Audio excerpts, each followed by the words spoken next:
traffic, weather update. Ang ulat panahon na ito ay hatid sa inyo ng Ministry of Science and Technology, BARM, na pinamumunuan ni Minister at Member of Parliament Ling Mantawil.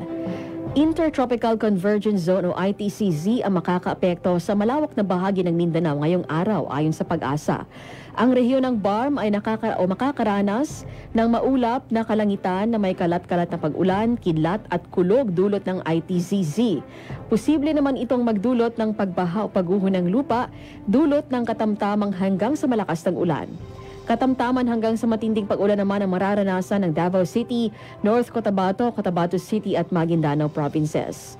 Light to moderate rains naman ang inaasahan sa mga lalawigan ng ilang bayan ng Sultan Kudarat, Llano del Sur at del Norte, Misamis Oriental, Misamis Occidental, Zamboanga del Norte at Davao Region. Pinapayuhan ng publiko na i-monitor ang weather condition. Ang ulat panahon na yan ay hatid sa inyo ng Ministry of Science and Technology, BARM, na pinamumunuan ni Minister at Member of Parliament Ling Mantawil.